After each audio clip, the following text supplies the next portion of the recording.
kon doen van jou is dit. Langs laten rijden. Want hier heb je ons opgevoed op latifoto. Daarom dank we papa voor alles echt. Veilig weg.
Yesu, Kolo Yesu, ozali mokonzi na ngai,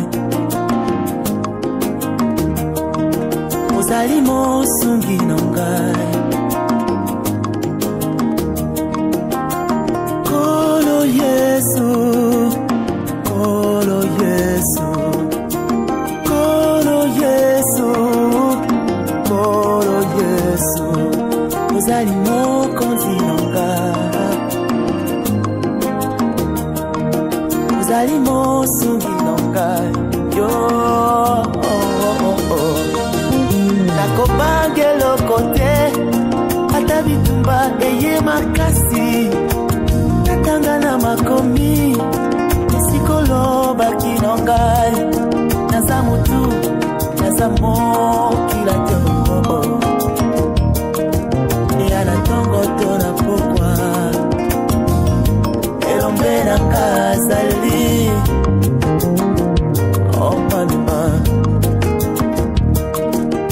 nakobange lokote ata bitumba eye makasi, natanga na makomi esikolo baki na ngai, naza mutu naza mokila te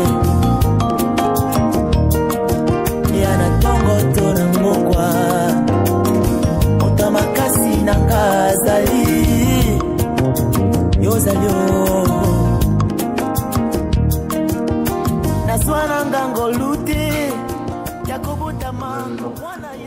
Nogmaals iedereen van harte welkom heten voor deze bijzondere gelegenheid. Vooral de familie zelf, Odette, Delfino, Permasoa, Angelo, Bruno en Andrea en alle kleinkinderen die hier aanwezig zijn. We gaan naar een aanmoedigende Bijbelse toespraak luisteren, dat de familie hoop kan geven voor een mooie toekomst en troost voor de komende dagen. We willen deze bespreking, voordat we naar de lezing gaan luisteren, willen we gezamenlijk een lied gaan zingen. En dat is lied 139. En daarna zullen we een kort gebed opzenden. Misschien nog even voor de herinnering of iedereen zijn telefoon uitgezet heeft. We gaan gezamenlijk een lied zingen. Amen.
Vader. U bent een God van vertroosting en daarom kom ik ook neder voor uw troon. Om uw kracht te vragen, Vader, vooral voor de familie van Albert. Wilt u ze sterken, wilt u ze de hoop geven, Vader, dat ze mogen vooruitkijken naar die prachtige hoop die in uw woord de Bijbel geschreven staat. We kijken werkelijk uit naar de tijd dat er vrede en gerechtigheid zal zijn. Maar ook in deze tijd kunnen we troost putten uit uw woord. En dan willen wij ook graag voor de familie vragen en voor alle vrienden van Albert. Wij mogen dit gebed voor uw troon leggen, Vader. We hebben daar geen recht of verdiensten voor. Wilt ook onze tekortkomingen voorbij zien. En wij mogen dit alles vragen door het offer van uw geliefde Zoon, Jezus Christus. Amen. Amen. Nou, je moet allemaal weer gaan zitten. We gaan het woord geven aan broeder Macombo, die deze lezing zal uitspreken.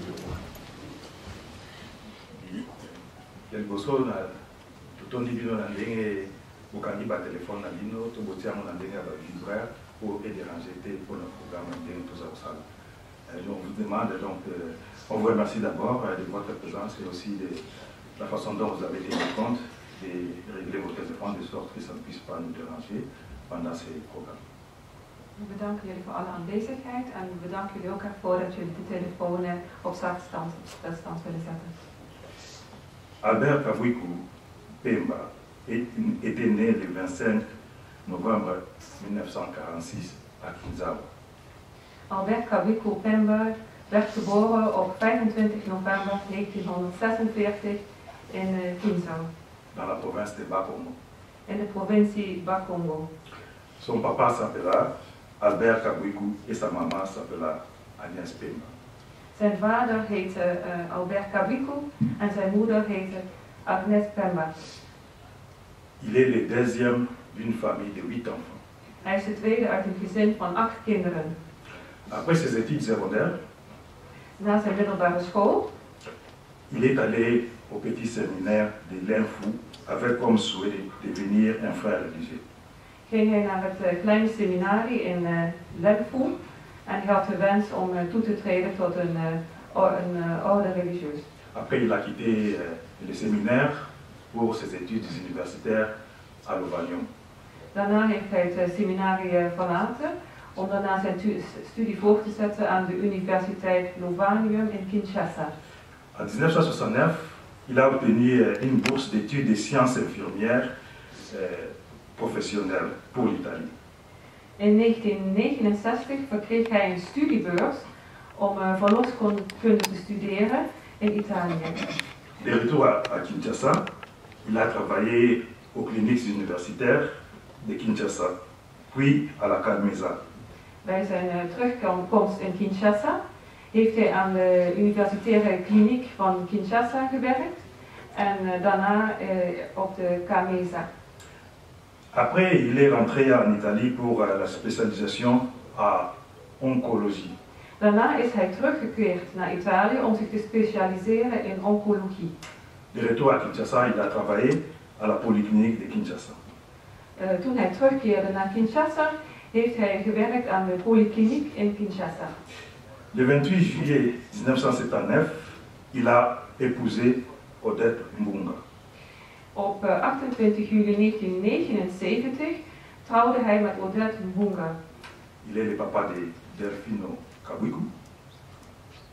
Hij is de vader van Delfino Kabuiku, Zoa Pemba, Zoya Pemba, Angelo Kabuiku, Angelo Kabuiku, Bruno Kabuiku Bruno Kabuiku et Andrea Kabuiku. en Andrea Kabuiku. Le nom Pemba, ça signifie blanc. Het woord Pemba betekent wit. C'est pourquoi vous avez vu la famille en couleur blanche peut-être. Daarom hebben jullie gezien dat de familie zich in het wit gekleed heeft. Et sa vie ici en Europe. En nu zijn leven hier in Europa. Et tout va changer en 1994 ou 1994. Alles veranderde in 1994. En cette année, il fait un voyage vers le Pays-Bas, la Hollande. In dat jaar maakte hij een reis naar Nederland. Et c'est ici qu'il a fait la connaissance avec les témoins de Jéhovah, ici en Hollande. Hier maakte hij kennis met de getuigen van Jehovah in Nederland. Il a accepté l'étude biblique des témoins de Jéhovah. En hij heeft een bijbelstudie van de getuigen aanvaard. Il a symbolisé ce vœu de servir Jéhovah Dieu par le baptême. En hij heeft zijn wens om Jehovah God te dienen gesymboliseerd met de doop. Moi personnellement, je l'ai connu depuis qu'il a commencé son étude biblique. Ik persoonlijk ken hem al sinds hij begonnen was met de bijbelstudie. À l'époque, on avait un groupe d'étudiants en français.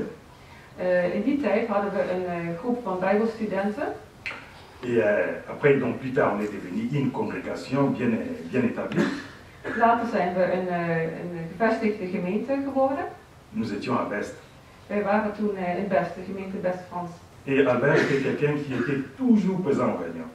En broeder Albert was een broeder die altijd aanwezig was op de vergaderingen. Et souvent, nous les Congolais, on nous dit que nous sommes jamais à l'heure. Soms zeggen wij van ons Congolezen, wij zijn nooit op tijd.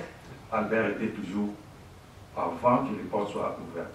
Maar Albert die was er al, voordat de deuren open gingen. C'est un bon exemple pour nous. Hij was een goed voorbeeld voor ons. Et je l'ai connu aussi comme un papa qui avait pris ses responsabilités des chrétiens. Hij was ook een vader die zijn verantwoordelijkheden van christen goed op zich nam. Peut-être qu'on connaît certains papas qui sont venus à l'Europe, qui sont bien assis, ils ont oublié leurs enfants dans son pays. Misschien kennen we vaders die zich hier goed geïnstalleerd hebben, maar helaas hun kinderen in het land van herkomst vergeten zijn. Mais je vous dis qu'Albert, ce n'était pas le cas. Maar ik zeg jullie, dat was niet het geval met Albert. Il venait chez moi, à cette époque, je faisais des transactions d'argent vers le Congo. Hij kwam soms bij mij, want ik deed soms wel eens geldtransacties naar Congo. Et il envoyait de l'argent à sa famille. Il a tout fait pour le faire venir tous ici. En hij stuurde inderdaad geld naar zijn familie. Hij heeft alles gedaan om zijn familie te verenigen. Et j'ai demandé à sa famille, ils ont dit que c'était un papa qui était unificateur. En ik heb aan zijn familie gevraagd en ze zeiden inderdaad, het was een vader die zijn familie verenigde. Frère Albert Kabouikou Pemba est décédé le 23 août. Broeder Albert Kabouikou Pemba is gestorven op 23 augustus. Et pourquoi nous sommes ici? En waarom zijn we hier?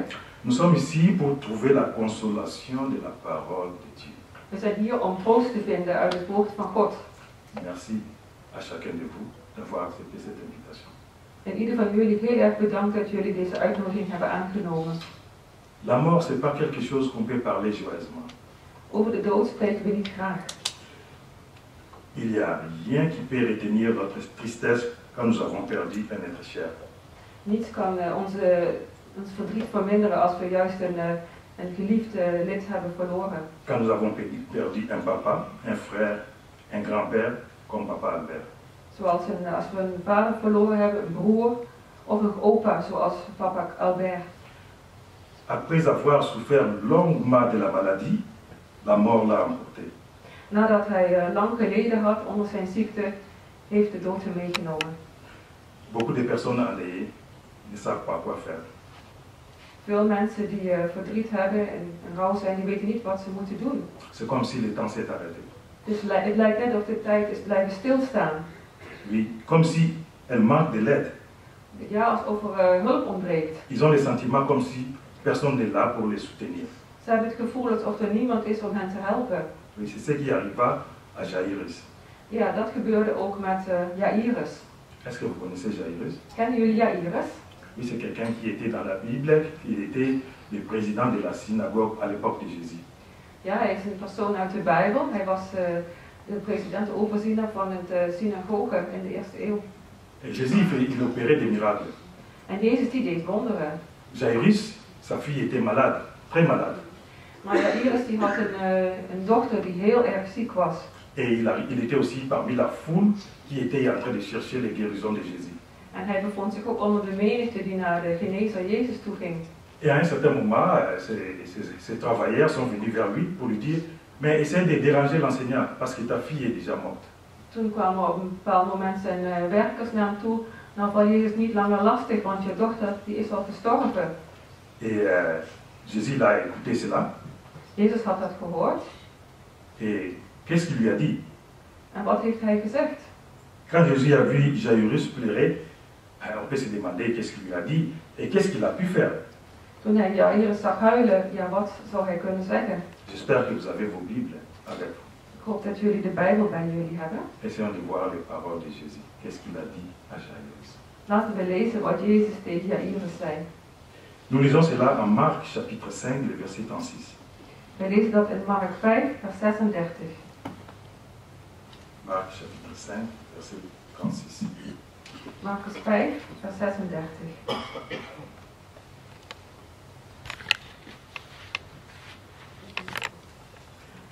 Mais Jésus entendit ce qu'il disait et il dit au président de la synagogue, n'aie pas peur, exerce simplement la foi.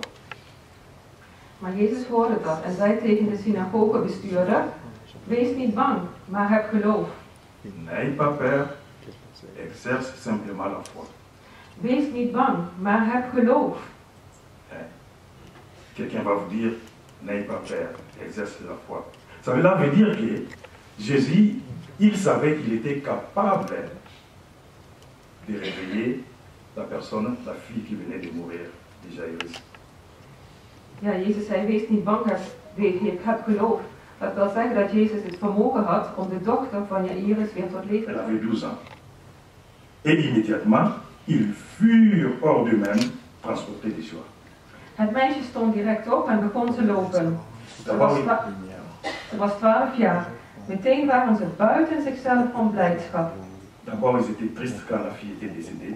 Maintenant, ils sont transportés des joies. Eerst waren ze verdrietig, maar nu zijn ze buiten zichzelf van blijdschap. As-tu déjà été triste? Ben je wel eens verdrietig geweest? Oui, sans doute, oui. Ongetwijfeld. Oui. Regarde ce que Jéhovah fait pour que toi, tu puisses être consolé. Kijk eens wat Jehovah voor jou zal doen, zodat jij vertroost zult zijn. Ce sont les pensées du psaume 34, le verset 18. Het zijn de woorden van Psalm 34, vers 8. Lisons cela.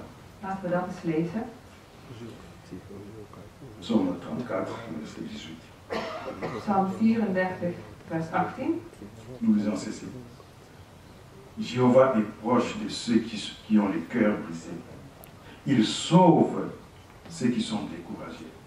Jehovah is dicht bij mensen met een gebroken hart. Hij redt personen met een verbrijzelde geest. Mais Dieu est près de ceux qui sont endeuillés et il les encourage. Jehovah is dicht bij hen met een gebroken hart en hij moedigt ze aan. Et comment? En hoe? Par sa parole de consolation. Door zijn woord van vertroosting. Il nous montre qu'il y a un espoir pour nos chers disparus dans la mort. Hij toont dat er een hoop is voor onze gestorven geliefden. Permettez-moi de l'illustrer par une illustration, par un exemple. Sta me toe dat door een illustratie duidelijk te maken. Imaginez un jeune homme, il a son papa, ils sont dans la chambre. Stel je voor een jonge man, hij heeft zijn vader en ze zijn in een ruimte. Et dans la chambre éclairée, il y a la lumière, et à un certain moment, il y a coupure de courant. In de verlichte kamer vindt plotseling een stroomstoring plaats en het wordt donker. Et dans certains pays, malheureusement, il y a des coupures de courant. En in sommige landen gebeurt dat helaas. Et il est complètement dans l'obscurité totale. We zijn helemaal in de duisternis. Et tout à coup, il a peur. En meteen wordt hij bang. Et complètement peur. Heel bang. Et qu'est-ce que le papa il fait? Il lui dit, voilà, je te donne cette lampe, et si tu l'allumes, et là tu vas trouver la porte de secours, et tu vas fuir, tu seras dehors. En de vader die pakt een lamp, doet hem aan en die zegt van hier, als je deze lamp ziet, dan kun je de uitgang vinden. Oui, pour certaines personnes, quand ils ont perdu quelqu'un, un être cher, ben, ils sont complètement dans les bas. Voor sommige mensen is het zo, als ze iemand van hun geliefde hebben verloren, dan voelen ze zich in een complete duisternis. Notre joie est transformée en tristesse. Onze vreugde is dan veranderd in verdriet. C'est comme si nous sommes dans une obscurité totale. Het lijkt dan alsof we ons in een complete duisternis bevinden. Nous ne savons quoi faire. We weten niet wat we moeten doen. Sais-tu encore les paroles de Jésus? Weet je nog het woord van Jezus, de woorden van Jezus? Qu'est-ce qu'il a dit à Jairus? Wat heeft hij tegen Jairus gezegd? Exerce simplement la foi. N'aie pas peur. Wees niet bang, maar heb geloof. En allant, on va dire, Kobangate, Monisa continue. Kobangate, Monisa continue. Et tiens, Nous devons exercer la foi, c'est ce que Jésus l'a dit. Nous devons donc, en fait, donc, avoir donc, la voie de secours pour savoir où est-ce que nous devons aller chercher donc, des encouragements. We moeten geloof oefenen, we moeten dus als het ware de uitweg zoeken, waar kunnen we aangemoedigd worden. Regarde maintenant ce que notre lampe, la Bible, dit. Kijk nu eens wat onze lamp de Bijbel zegt. Et la Bible, dans la Bible, on considère la parole de Dieu aussi comme une lampe pour nos pieds. Ook in de Bijbel wordt gezegd dat de Bijbel een lamp voor onze voeten is. Qu'enseigne la Bible pour ce qui concerne les morts? Wat leert de Bijbel voor degenen die gestorven zijn? Sais-tu encore avec quoi Jésus a comparé la mort? Weet je nog waarmee Jezus de dood vergeleken heeft? Il a dit à la fille de Jairus, elle dort. Hij zei over de dochter van Jairus, ze slaapt. Jésus a comparé la mort comme le sommeil. Jezus heeft de dood vergeleken met een slaap. Si tu dors profondément, est-ce que tu sais ce qui se passe encore à côté? Als je heel diep slaapt, weet je dan nog wat er om je heen gebeurt? Il y a des fois on peut te secouer, te bouger et tu ne te réveilles même pas parce que tu ne sais pas ce qui se passe à tes côtés. Soms dan word je zelfs geschud, maar je wordt niet wakker en je weet echt helemaal niet wat er om je heen gebeurt. Pour Jésus, les morts dorment. Voor Jezus is het zo dat de doden slapen. C'est un sommeil où ils se rendent compte de rien, donc au fait il n'y a même pas de rêve. Het is een slaap waarin ze zich helemaal niks herinneren, zelfs geen dromen zijn er. Même quand Lazare, son meilleur ami, était mort, Jésus a dit également la même chose. Zelfs toen Jezus' goede vriend Lazarus gestorven was, zei Jezus precies hetzelfde. Il a dit que Lazare, son ami, il dormait et qu'il allait là-bas pour faire quoi? Pour les réveiller. Hij zei dat Lazarus zijn vriend sliep en dat hij daar naartoe zou gaan om hem wakker te maken. Est-ce que c'est vrai ce que je suis en train de dire? Is dat waar wat ik daar zeg? Vérifions cela dans la Bible, notre lampe. Zullen we eens kijken wat de Bijbel daarover zegt, onze lamp. Si vous avez la Bible encore, ouvrez la Bible en Jean chapitre 11, on va lire de verset 11 jusqu'à 14, s'il vous plaît. We kunnen het lezen in Johannes 11, vers 11. Jean chapitre 11, le verset 11 jusqu'à 14.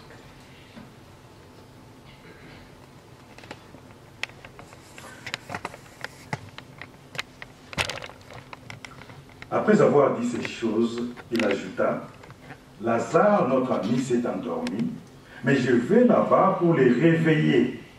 Alors les disciples lui dirent, Seigneur, s'il dort, il guérira. Et Jésus, cependant, avait parlé de sa mort. Mais il pensait qu'il voulait simplement dire que Lazare dormait, qu'il s'est reposé. Alors Jésus leur dit clairement, Lazare est mort. Nadat hij dat had gezegd, zei hij, Lazarus onze vriend slaapt, maar ik ga erheen om hem wakker te maken. De discipelen zeiden, Heer, als hij slaapt zal hij beter worden. Ze dachten namelijk dat hij het over de gewone slaap had. Maar Jezus bedoelde dat hij was gestorven. Toen zei Jezus ronduit tegen ze, Lazarus is gestorven. Jésus compare la mort, encore une fois, avec le sommeil. Nog een keer, Jezus vergelijkt hier de dood met het slaap. Si quelqu'un meurt, il se rend compte de rien. Als iemand slaapt, is hij zich nergens van bewust. Il est dans un sommeil très profond. Hij is in een diepe slaap. Il n'y a que Jésus qui pourra le réveiller. Het is slechts Jezus die hem wakker kan maken. Est-ce que si quelqu'un meurt, peut-il aller quelque part d'autre?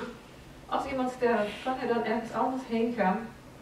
Réfléchissons un peu à la résurrection de Lazare. Laten we eens even nadenken over de opstanding van Lazarus. Comme il était un homme bien, il devait peut-être aller quelque part au ciel ou à côté de Dieu, non? Omdat hij een goede man was, dan zou je verwachten dat hij misschien ergens in de hemel zou gaan, bij God, in de buurt. Quand il était ressuscité, a-t-il raconté qu'il était au ciel?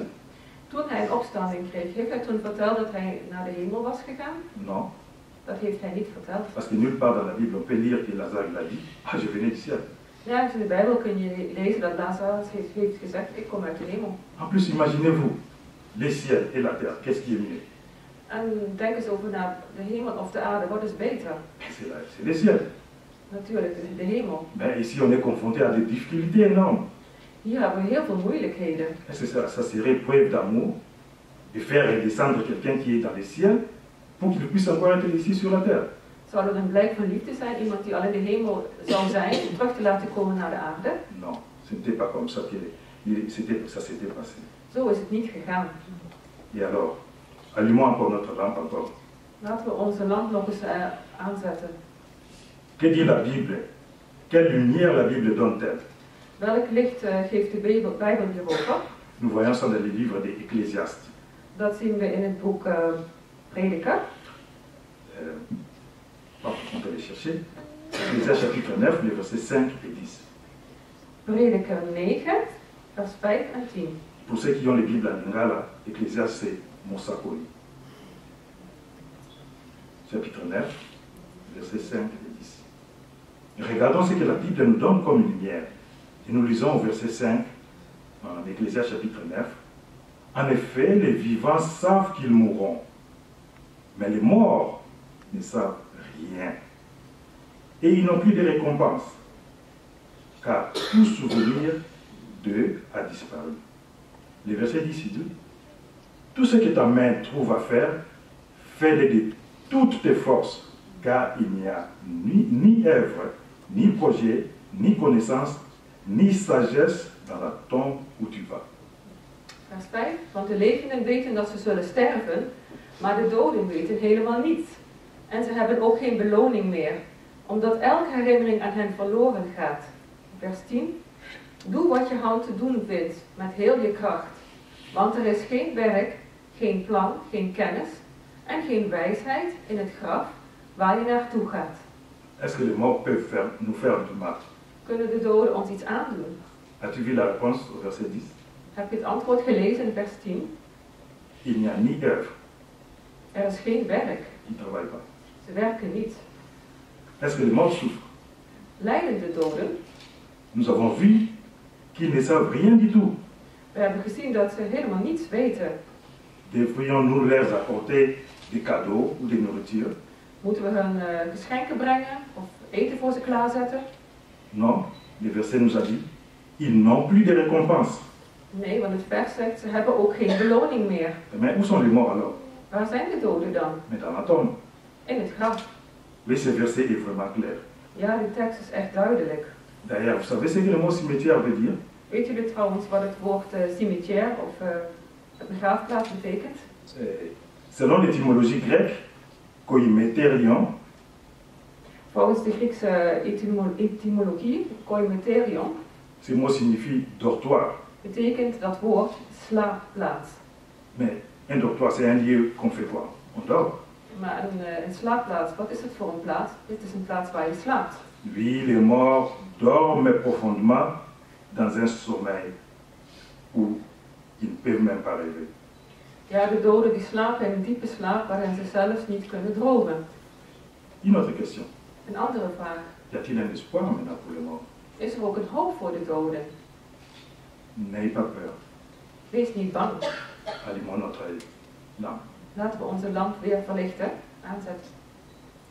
Jésus lui-même nous donne la réponse en Jean chapitre 5, versets 28 et 29. Dus Jezus zelf die het antwoord geeft in Johannes 5, vers 28 en 29. Il dit ceci en Jean chapitre 5, versets 28 et 29. Johannes 5, vers 28 en 29. Ne vous étonnez pas de cela, parce que l'heure vient où tous ceux qui sont dans les tombes entendront sa voix. Le verset 29. Et sortiront ceux qui ont fait des choses bonnes pour une résurrection de vie, et ceux qui ont pratiqué des choses détestables pour une résurrection de jugement. Verbaas je daar niet over, want de tijd komt dat alle mensen die in de herinneringsgraven zijn stem zullen horen en tevoorschijn zullen komen. Die goede dingen hebben gedaan tot een opstanding voor leven en die walgelijke dingen hebben gedaan tot een opstanding voor oordeel. Quel espoir Jésus mentionne alors ici? Dus welke hoop vermeldt Jezus hier? La résurrection. De opstanding. Puis nous avons appris que Jésus a comparé la mort avec le sommeil. En omdat we gezien hebben dat Jezus de dood met een slaap vergeleek. Si quelqu'un est dans un profond sommeil, il va se relever. Als iemand in zich in diepe slaap verkeert, kan hij opstaan. Les morts sont dans le tombe des souvenirs. De doden zijn in de herinneringsgraven. Ils sont dans la mémoire de notre Dieu. Ze zijn een herinnering van onze God. Le Créateur, il sait combien de milliards de personnes qui sont vécues ici sur la terre. Dus onze schepper weet hoeveel miljarden mensen hier op deze aarde hebben geleefd. Dans tous les continents du monde entier. Op alle continenten van deze hele wereld. Parce qu'il est le Créateur, il sait chaque personne, comment il les a formés et quelle personne il était. Omdat hij de schepper is, weet hij elke persoon wie hij is en hoe hij was. Oui. Un enterrement nous rappelle que la vie est brève et incertaine. Een begrafenis die doet ons eraan denken hoe kort het leven is en hoe snel het afgelopen kan zijn. Ecclésiaste chapitre 9 verset 11 nous dit, je vais le citer, j'ai vu autre chose sous le soleil. Les hommes rapides ne gagnent pas toujours la course, ni les hommes forts la bataille. Les sages n'ont pas toujours à manger, les intelligents ne sont pas toujours riches. Ceux qui ont la connaissance ne réussissent pas toujours. Pourquoi? Parce que temps difficile et événements imprévus ils surprennent tous. Is de tekst, welke tekst was het? Ecclésiaste 9 verset 11. Prediker 9 vers 11 zegt ons: Ik heb nog iets gezien onder de zon. De snellen winnen niet altijd de wedstrijd of de sterkste in de oorlog. De wijzen hebben niet altijd het voedsel of de slimme mensen de rijkdom. En personen met kennis hebben niet altijd succes. Want tijd en toeval treffen hen allemaal. Oui, c'est vrai. La réalité de la mort nous fait réfléchir à la façon dont nous utilisons notre vie. Ja, de realiteit van de dood, dat doet ons aan denken hoe wij ons leven nu moeten besteden. Par notre façon de vivre, nous pouvons nous faire un beau nom auprès de notre Dieu, le Créateur. Door onze manier van leven kunnen wij een goede naam verwerven bij onze schepper God. Mais quand même, il est impératif de chercher comment nous pouvons connaître la parole de Dieu et la pratiquer. Maar het is belangrijk dat wij erachter komen hoe wij Gods wet goed leren kennen en daarna kunnen leven. L'espérance de résurrection nous stimule notre désir de connaître et de faire la volonté de Dieu. De opstandingshoop die geeft een impuls eraan om God te willen leren kennen en naar zijn wil te leven. Et nous comptons sur Jéhovah et nous le prions pour recevoir la force dont nous avons besoin. We stellen onze hoop op Jehovah en we bidden hem om de kracht om dit te kunnen doen. Jusqu'à ce que nous soyons soulagés définitivement. Totdat uiteindelijk we helemaal weer blij zullen zijn gemaakt. La Bible nous montre dans quel ordre Dieu va nous aider bientôt en 1 Corinthiens chapitre 15 verset 22 à 26. De Bijbel zegt op welke manier Jehovah ons gaat helpen binnenkort. In 1 Corinthians 15. Peut-être qu'il sera bien de chercher ce texte à la maison. 1 Corinthiens chapitre 15 verset 22 à 26. 1 Corinthians 15 vers 22 tot 26 en misschien willen jullie die tekst ook thuis opzoeken en lezen. Le verset 26 il dit: Et le dernier ennemi, la mort, sera réduit à rien. En in 1 Corinthians 15 staat vers 26, en de laatste vijand, de dood. De laatste vijand die wordt uitgeschakeld is de dood. Oui. Kobangate, monisaka kondima. N'aie pas peur, exerce simplement la foi. Wees niet bang, maar heb geloof. Merci.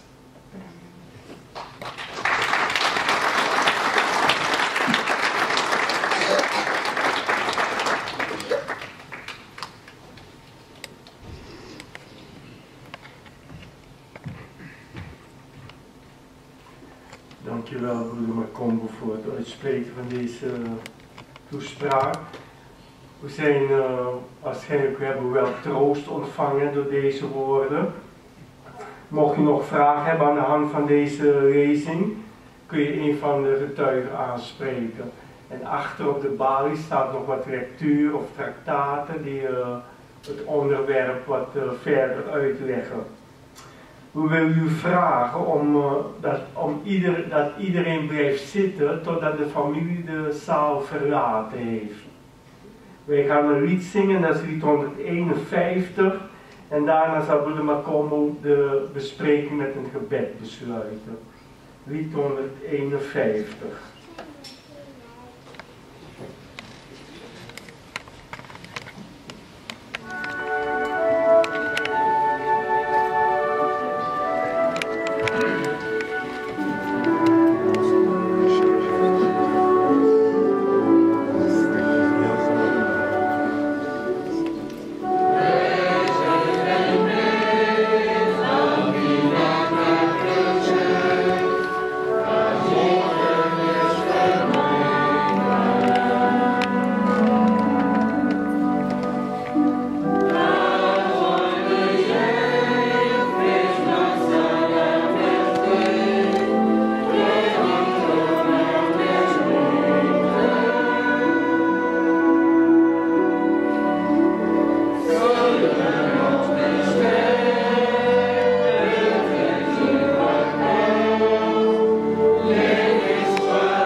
Jéhovah qui est notre Père Céleste, nous voici encore une fois devant ton trône. Nous savons que ce n'était pas un sujet qui nous donne vraiment la joie, non. Nous sommes réconfortés par les Écritures. Ta parole me dit, notre lampe, comme nous avons chanté, est-ce que si un humain, un homme fort meurt, pourra-t-il encore revivre? Cette question a été posée par Job quand il fut malade. Il était presque mort. Et il savait qu'il allait mourir. Et qu'est-ce qu'il nous a dit? Oui, c'est vrai qu'il sera dans la tombe. Et tu appelleras, il va écouter ta voix. Et nous avons tous écouté, Père. Cet espoir de la résurrection, ça nous a réconfortés parce que tu as mis ça dedans. Tu nous révèles la vérité sur l'avenir, sur les morts. Et nous savons que, Père, tu tiendras toujours à tes promesses. Tes promesses viennent toujours à temps. Même si nous sommes des humains qui vivent pas longtemps, et nous savons que la vie est vraiment très courte. Mais tes promesses, nous savons qu'elles resteront toujours réalisables. Aide-nous, Père, pour que nous puissions méditer sur ce que nous venons d'écouter, sur la résurrection. Parce que c'est ça qui nous maintient en vie. Et nous savons que, Père, nous avons des tribulations dans ce système de choses. Mais nous savons que tu donneras l'espoir à la famille Kabwiko qui ont perdu cet être cher, leur papa, Albert Kabwiko. Qu'ils puissent avoir la réconfortation, la consolation qui vient des Écritures, qui vient de toi. Que chaque jour, ils continuent à penser à tes promesses que tu as faites pour le passé, mais aussi pour l'avenir bientôt. Nous te demandons, Père, tes bénédictions, nous te demandons la force et le soutien pour nous aussi, pour que nous puissions, à ces moments difficiles, que nous soyons en mesure de les consoler. Ce n'est pas facile, Père, de vivre ces moments, mais nous savons que tu es avec nous. Te demandons les bénédictions et les pardons de nos fautes. Nous t'adressons ces Père qui ont des prières.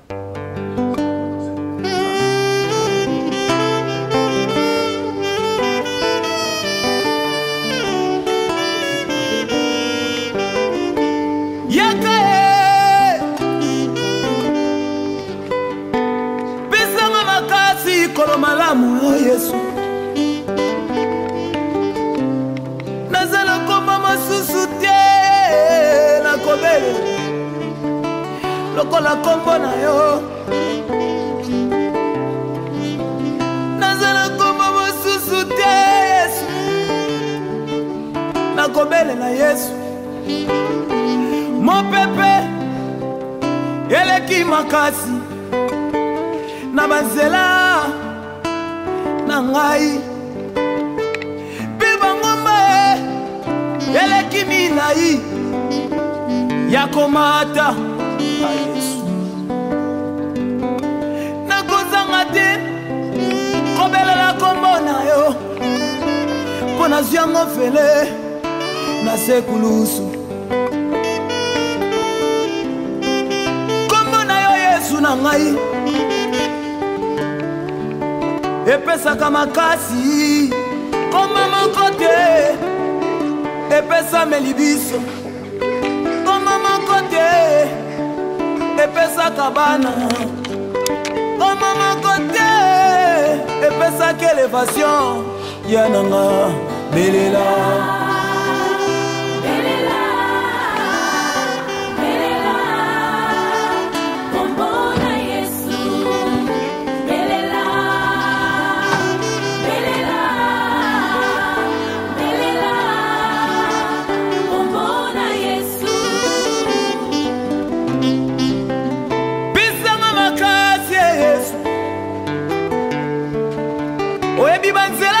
tambolaka kofingama na kotongama Yesu sata zolinga kotikanga te alingi bibisa bolenge na ngai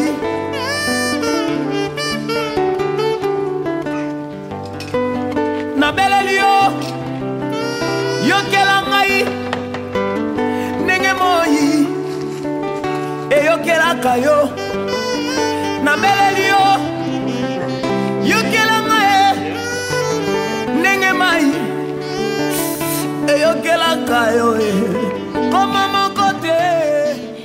En tout cas, je te souhaite mes condoléances à toute la famille, papa défunt, que Dieu vraiment console votre cœur, console la famille, console le cœur de toute la famille. C'est tout ce que j'ai dit. Merci beaucoup.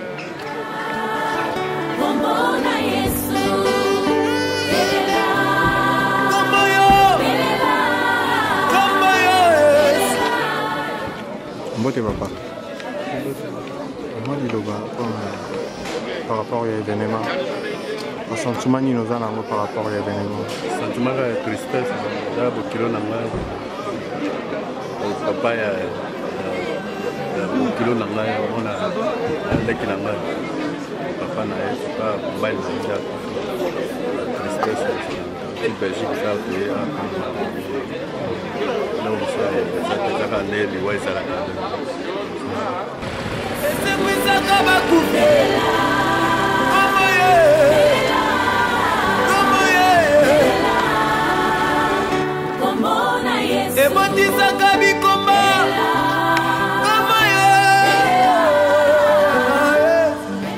Bonjour papa.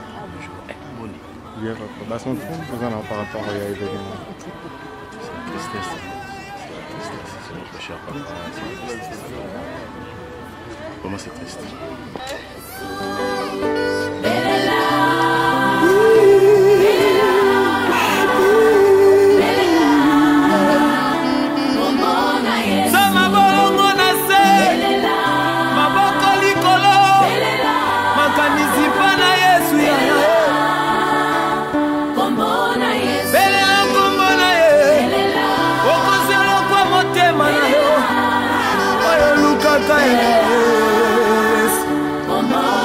Kombo bimisinga na miso ya bato eza kombo na Yesu.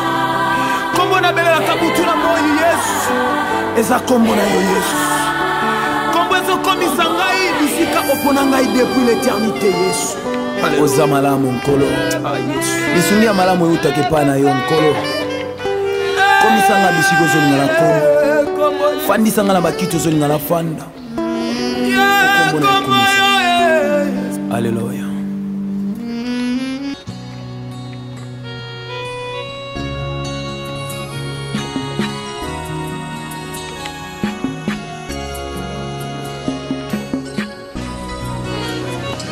Musuliku shalama kushi mumibia chena byali lebukole shalama nipabwibi musuliku shalama kushi kumibiani chena byani nebukole shalana ipabwipi babwi babwipi babwi babwipi babwi babwipi masia wa moyo mwambi chena byani nebukole shalana ipabwipi oh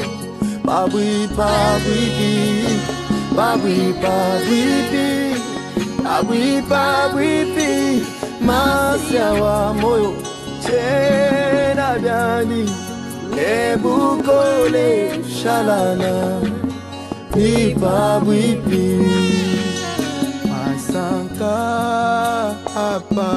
apabuloba kaena kuchendelele anu wewe wakatupa isanga jakashidi masanka apabuloba kaena kuchendelele anu wewe wakatupa isanga jakashidi babwi babwipi babwi babwipi babwi babwipi masia wa moyo wambichena byani nebukole shalana ipabwipi yo babwi babwipi babwi babwipi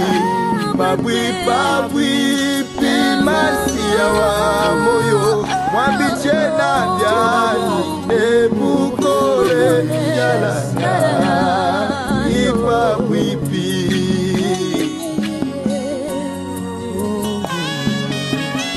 yeah.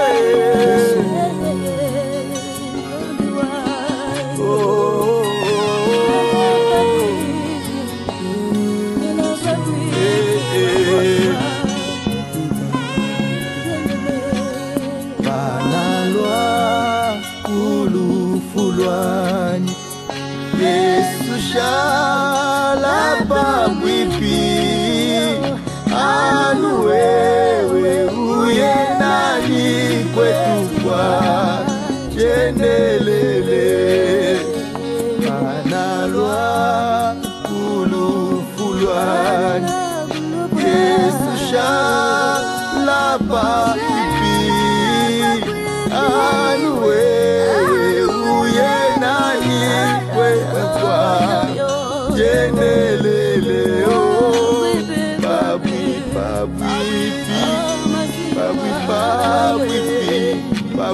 pabwipi masia wa moyo mwambichena byani nebukole shalana ni pabwipi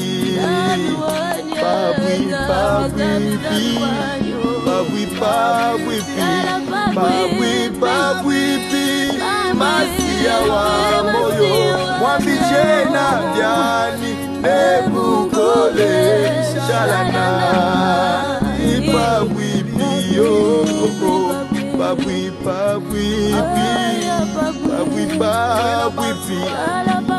pabwipi masia wa moyo mwambichena byani nebukole shalana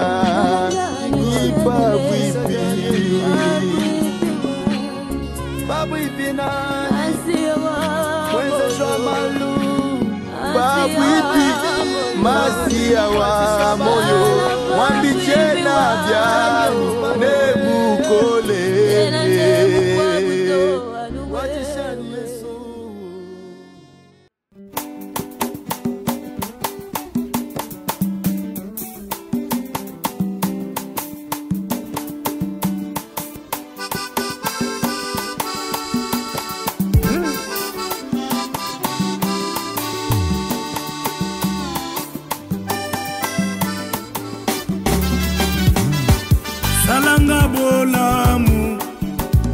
Zambalola salanga bolamu Mokonzi pusana lisusu Zambalola pusana lisusu Chilumba isembola loboko Zambalola sembola loboko Sembola loboko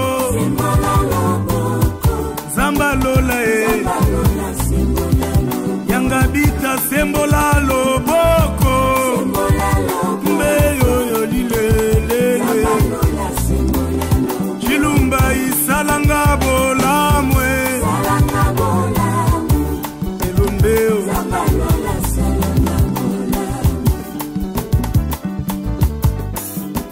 Na ye epai na yo Yesu nzambe na mawa Mokonzi ya milimo ya bato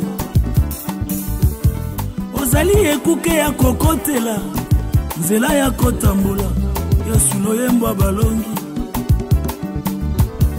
Maloba euti epai na yo Epesaka bomoi Ata na miku ekauka o Nzambe na bikamwa Yesu yonde Nzambe na bikamwa Nzambe na bikamwa seyo e Nzambe na bikamwa Oyaya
Kembo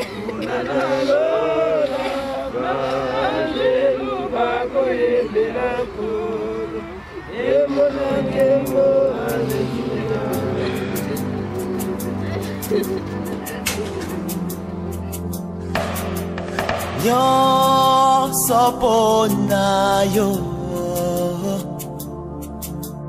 nyonso pona yo, Yesu. Lelo nape si elaka o sale na yowe. Nazongisi nyonso pa ya tata nanga mokili oyo nyonso pona yo Yahweh.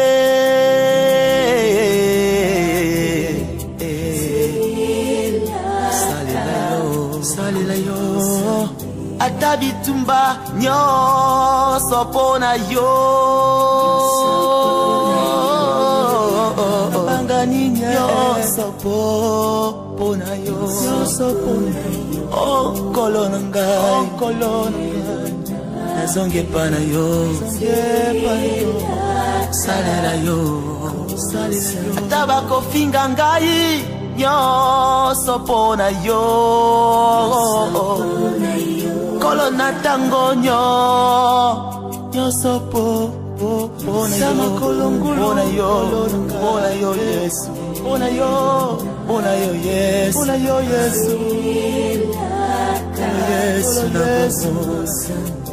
nazonga sima te natalase na liboso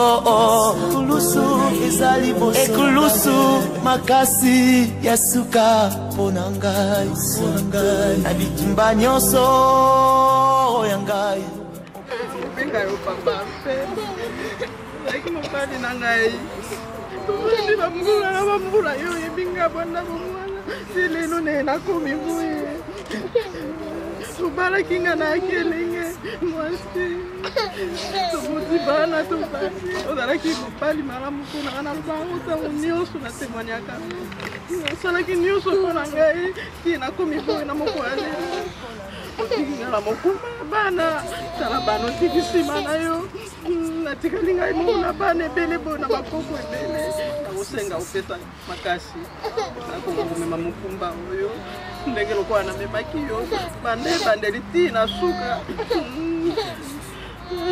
nabandaki mokumba na ngai nasali yango ebandeli ti na suka okufi na maboko na ngai ndenge toalaki na mwana na yo ngai na ezalaki mokolo mobimba wana mwana no aye omoni mwana 5 minutes elekaki mingi olongisi pema na yo epa nzambe tika ete nzambe bayamba yo batia yo na esika oyo abongisi na yo na mokolo mosusu mpe biso mpe tokoya epai na yo yo koya epai na biso te me biso tokoya kuna epai yo okei tika ete opema na kimia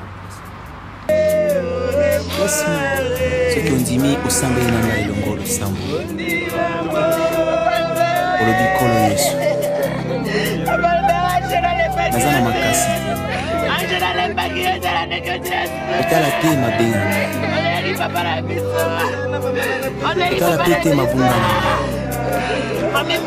ngai naye liboso na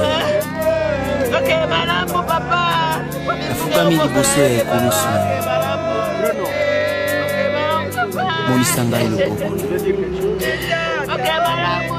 monisa ngai nkembo na ngai soki oza malade osimbi esika ozobela soki oza na probleme ozotungisa ye otie loboko no ya mobali na motema ofandi kimia oza na makoki ya kobongola mpe aza na makoki ya kochange makambo monisa na ngai Yesu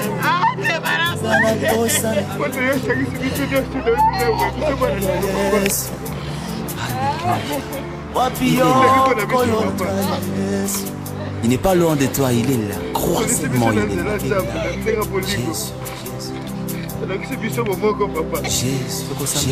Jésus. Jésus. Il est plus fort que force. Il est plus puissant que puissance.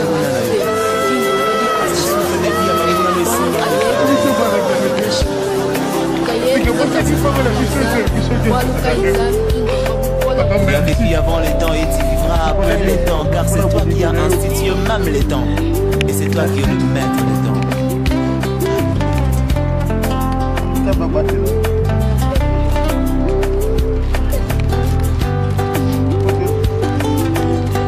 Kolo, Sakamoto Pamba, Otombolie, Namiswa Banguna na ye, Zambe na ngai, Kopesanga mokongo teo, Okangelanga motema teo, Naza na posa na yo, Kolo na ngai, Sakamoto Pamba ye yawe, Otombolie, Namiswa Banguna na ye.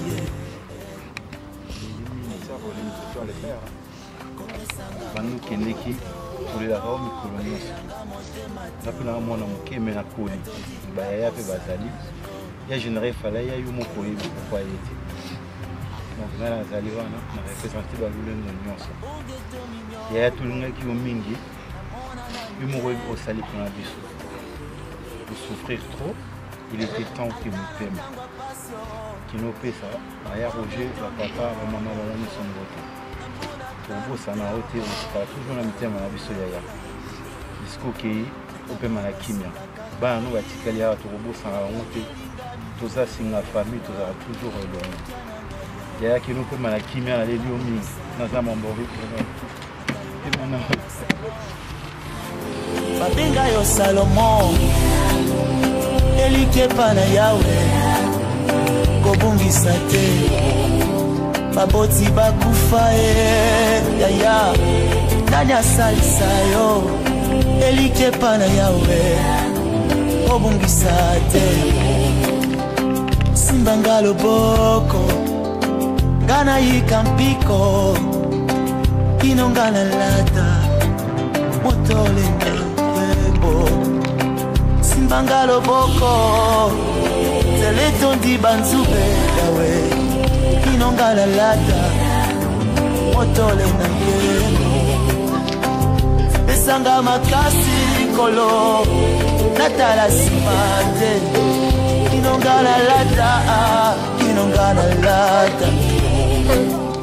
simba mboka Kongo tolelipe mingi Yesu kinotokolata itole na kembo Babara bitike o Baika mputu Kino bakolata Itole na mkembo Simbangalo boko yawe Karaika mpiko yawe Kino ngalalata Motole na mkembo Atana tamba basi Bamonge tominyoko Namona nante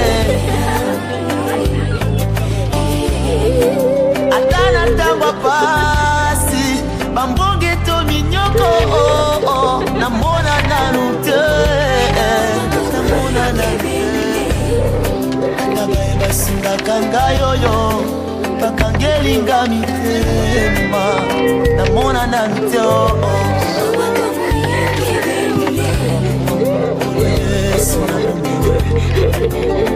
Gana ika mpiko Kino gana laka Motole na nkembo Simbanga makasyo Gana ika mpiko Kino gana lata Kino gana lata Kino gana lata Kino gana lata Tuna lobio olakisa ba sentiment ninoza nango kolobani tukana kokate koza émotion moko kokabwana za facilité talaka mutu oyebaki vivre na ye apres bokomona azongi na mabele autaki plus bokomona esusu te eza voyage moko ya aller no retour donc eza mwa passe mais epesa biso mpe leson biso toza na bon moi quand même toyebaka ke ata tozolia tozomela totambolaka na liwa na biso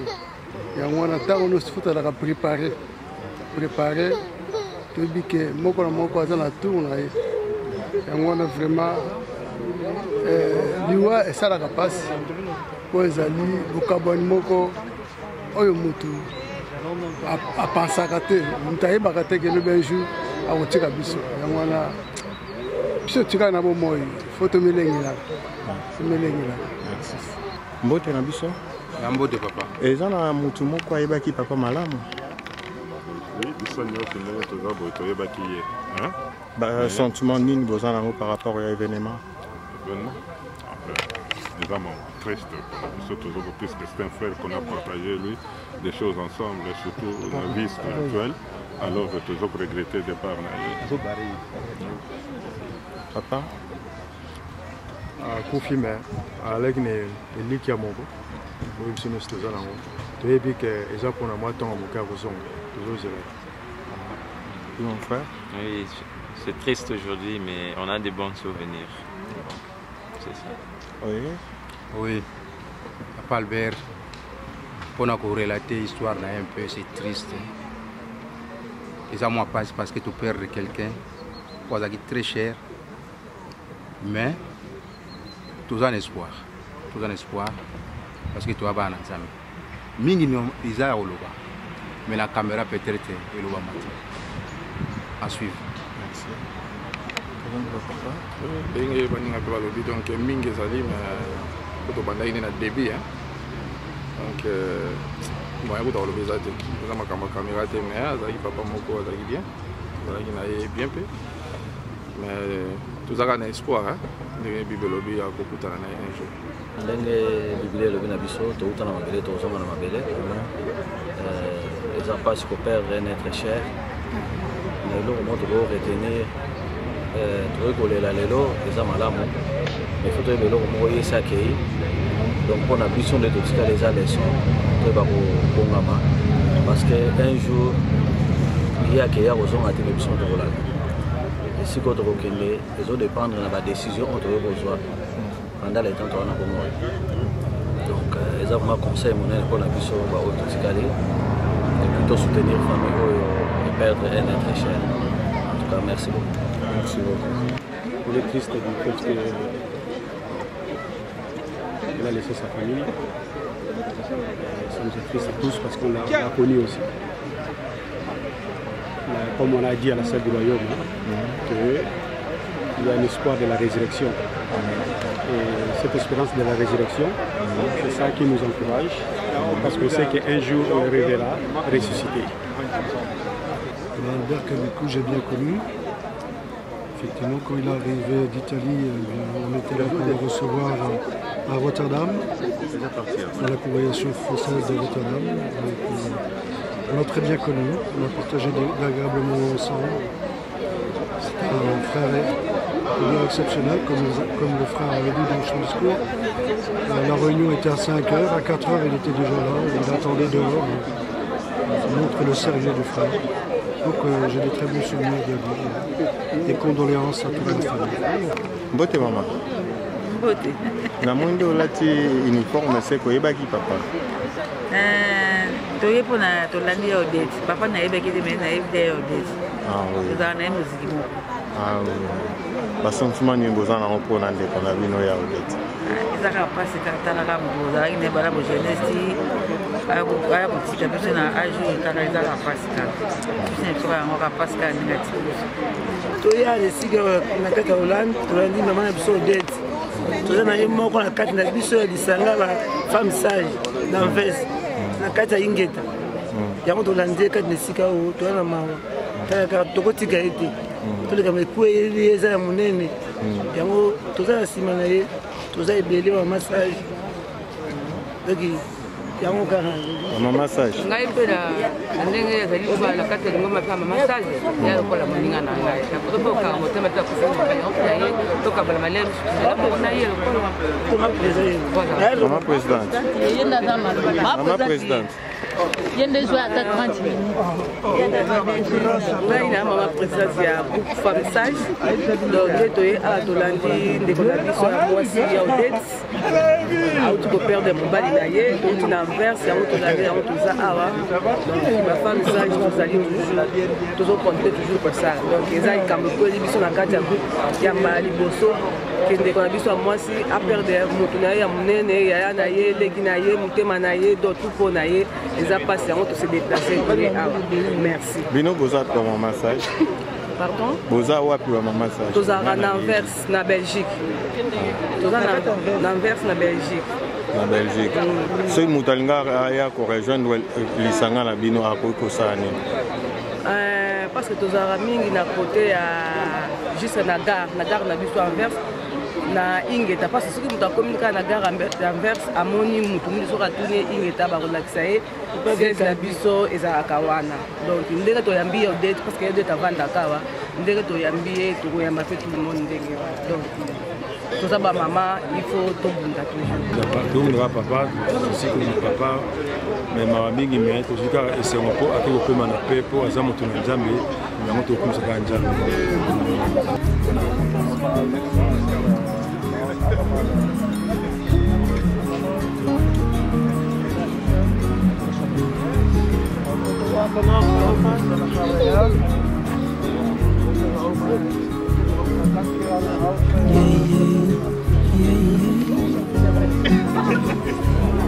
tangoza na bomo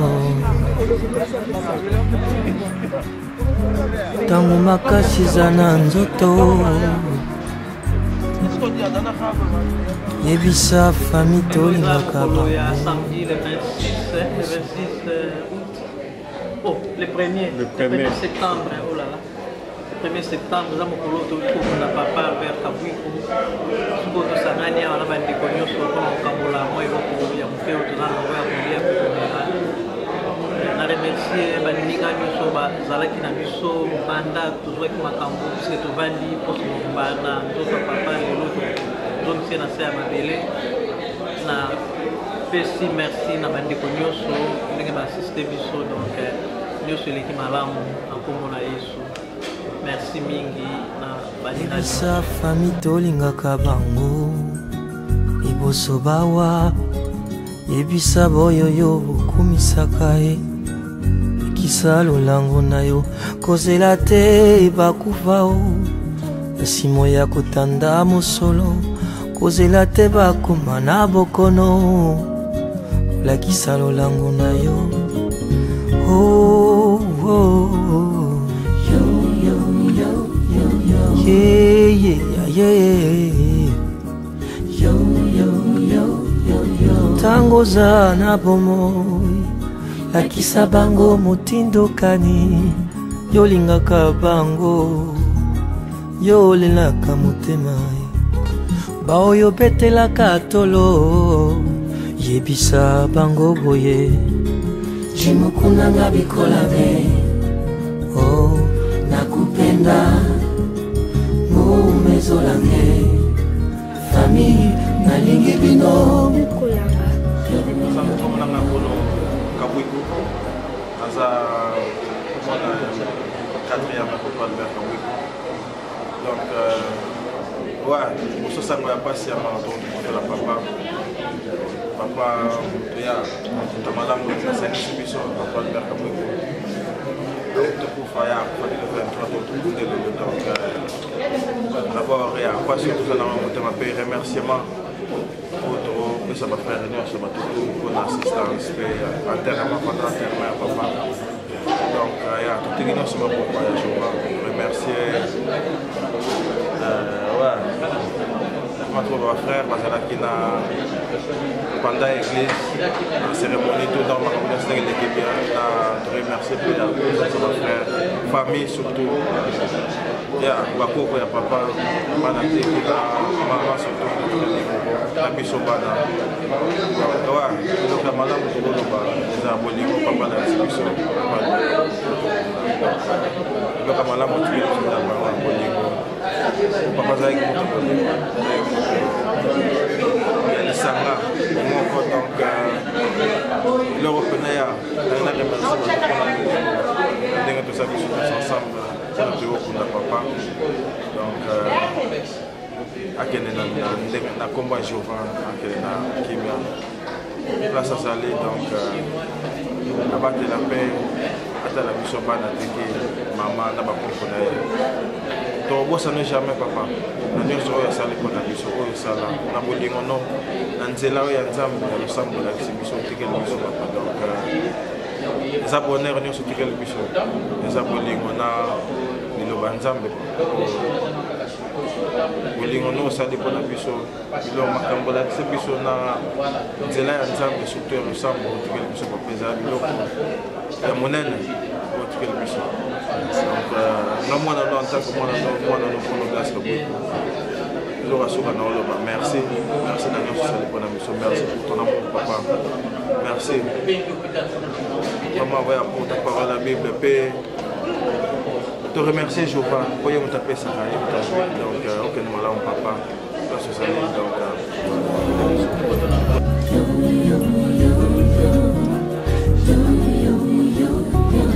kozela te bakoma na bokono polakisa lolango na yo kozela te baawa nsima otanda wolo na lilita yango wana lelo yebisa bango boye chimukundanga bikola be minanga tesiotongekiayo mumezolange fami nalingi bino chimukundanga bikola be nakupenda mumezolange fami nalingi bino minanga tesiotongekiayo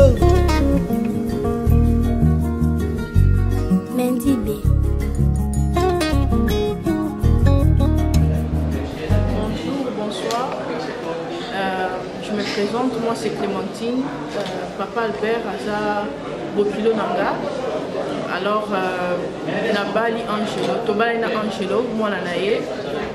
Alors, il y a Sorinde, c'est émotionnel, mais papa Albert c'était un papa Atikibusoma qui malade. Alors, il nous a toujours assistés depuis la naissance de nos enfants. Et David connaissait bien son papy. Et ça passe, parce que bien sûr, tu as vu que papa a coupé la Kamoulaï, mais quand même qu'on perdre, et ça passe. Et c'est très difficile. Yeah. C'est là que nous avons sauté. Non, mais souvent, on a été là, comme on a bango, c'est là. Et yeah, c'est difficile, mais on va faire avec. Et aussi, mais non, le bacal n'a pas que papa voulait une unité. Alors, nous avons une unité. Bako konaye bako la bien na Polymonza. Tangwango yo yakula kisalolango kozela te bakende na paradiso kozela te babunga na lifelo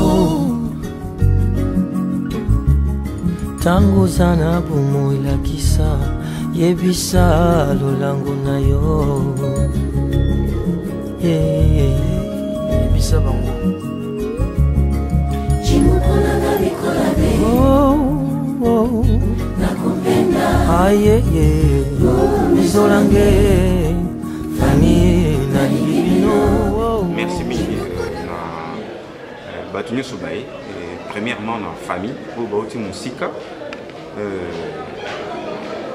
présence na bango ezalaki vraiment nécessaire parce que moto oyo asili kotika biso azali papa moko responsable.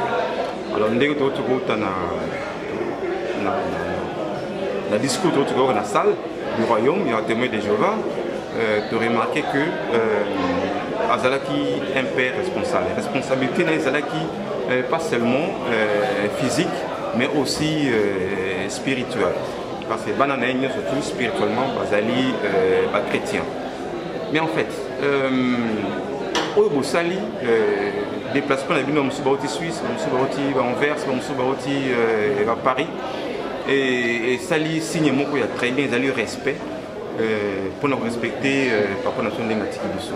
Papa Kabwiku, Zalaki papa moko responsabilité na ezali kaka pour la famille na R5T, mais Zalaki pour na batu mususu.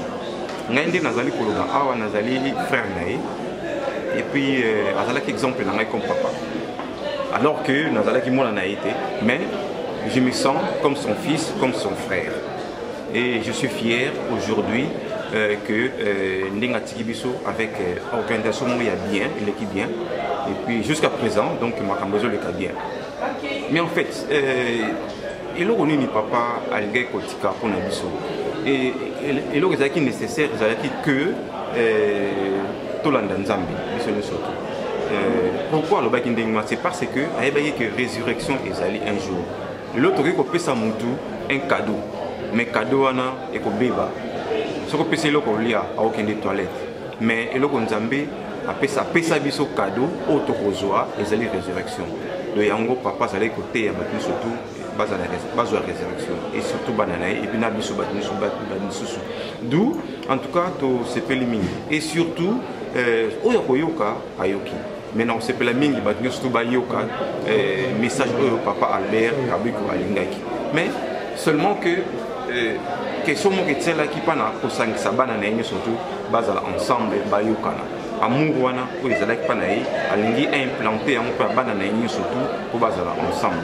Mais de toutes les façons message naïe est comme 80%, zangi 20%. 20% on les atotikeli Nzambe Jéhovah yemoko asala musala naïe. En tout cas merci beaucoup pour na oyo bosali. En tout cas to seigneur sous merci et puis donc pour continuer musala au papa après ça alors to seigneur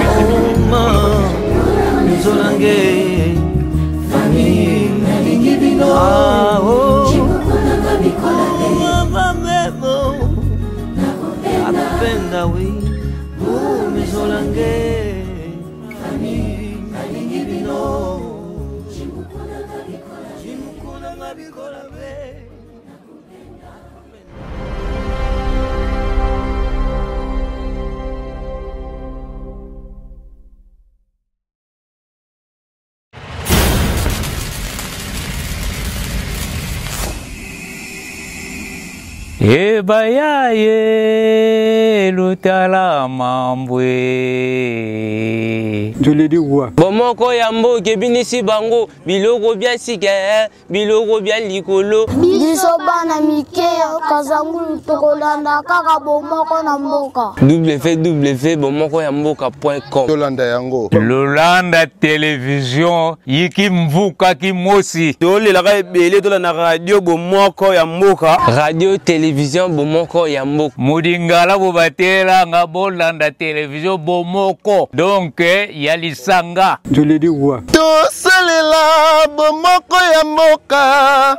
Tosana kati ya Kongo.